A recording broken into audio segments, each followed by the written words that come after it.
কলাইগাঁৱৰ এটা পথ, এখন নদী আৰু এখন দলং। অবিভক্ত দৰঙৰ কলাইগাঁও আৰু এতিয়া টংলা সমষ্টিৰ এটি ৩০ বছৰীয়া সমস্যা এখন দলং। কলাইগাঁও চহৰৰ মাজমজিয়াৰ ৭ নং কলাইগাঁও আৰু পূব কলাইগাঁৱৰ সংযোগী এটি সদাব্যস্ত পথ। এই পথটিতে নোৱা নৈৰ ওপৰত আছিল এখন কাঠৰ দলং। প্ৰায় ৩০ বছৰ পূৰ্বৰ অগপ চৰকাৰৰ সময়ত নিৰ্মাণ কৰা এই কাঠৰ দলংখন নদীৰ বাঢ়নী সোঁতত নিশ্চিহ্ন হৈ যায়। ইয়াৰ পিছতেই সংযোগ বিচ্ছিন্ন হৈ চৰম যাতনাত ভোগে অঞ্চলটোৰ ৰাইজে। ইয়াৰ ৰাইজে বাৰম্বাৰ জনপ্ৰতিনিধি তথা চৰকাৰৰ ওচৰত এখন পকী দলং নিৰ্মাণৰ দাবী জনাই অহাৰ পিছতো আজিকোপতি উক্ত নদীখনৰ ওপৰত নিৰ্মাণ নহল এখন দলং। ভুক্তভোগী ৰাইজে এআইন লাইভৰ আগত কি ক'লে মন দি শুনকচোন। কলাইগাঁৱৰ পৰা ভুৱন বনিয়াৰ এক প্ৰতিবেদন, এআইন লাইভ। আজি আমাৰ প্ৰায় ৩০ বছৰ আগতে এজন ঠিকাদাৰে আমাক ইয়াতে কাঠৰ দলংখন নিৰ্মাণ কৰি দিছিল যদিও এইটো এতিয়া বৰ্তমান চিনচাপ নোহোৱা হ'ল। আমাৰ কলাইগাঁও অঞ্চলবাসীৰ ইফালে যেতিয়া ল'ৰা ছোৱালী স্কুললৈ যায় তেতিয়া বজাৰৰ এটা গেডাৰিং হয়, ৰাস্তা বন্ধ হৈ যায়। ইফালে অংগনবাড়ী অফিচাৰখন আছে, ইয়াৰে মানুহ জমা হয়। ইফালে ডেইলি বজাৰখনত মানুহ গোট খাব নোৱাৰে। আৰু ইফালে আমাৰ এজন হোমিঅ' ডক্টৰ এজন আছে, তেখেতসকলৰ ওচৰলৈ বহুতো শিশুক লৈ আহে।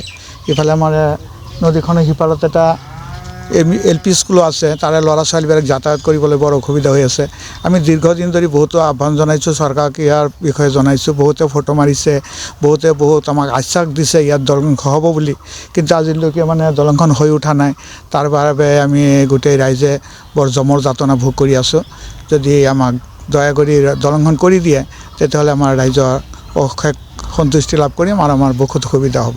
চাওক, তিনিজনকৈ এটা জনপ্ৰতিনিধি আছে, এজন আমাৰ EM আছে, এজন আমাৰ বিধায়ক আছে আৰু এজন সাংসদ আমাৰ ওদালগুৰি দৰং মংগল সমষ্টিৰ এজন সাংসদ হয়। এই তিনিজন সাংসদ থাকোঁতে আজিলৈকে কলাইগাঁও মাজমজিয়াৰ অতি গুৰুত্বপূৰ্ণ এখন দলং হয়।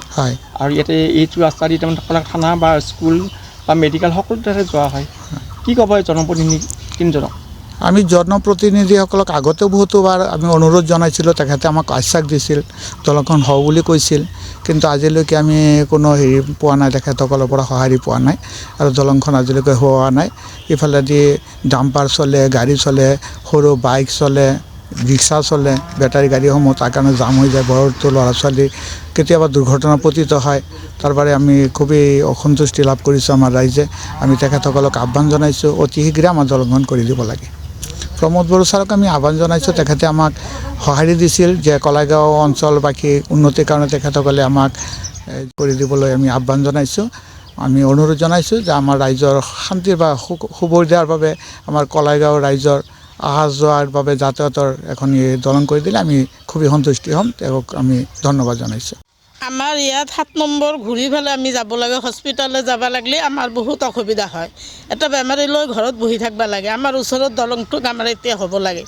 আমি দুখীয়া মানুহ ঘৰত বহি আছোঁ, আমাৰ ঠাই নাই, দোকান কৰিব পৰা নাই।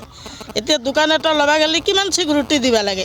আমাৰতো ঘৰৰ ওচৰত এটা দলং থাকিলে আমি ইয়াতে দোকান কৰি খাব পাৰিলোঁ হয়।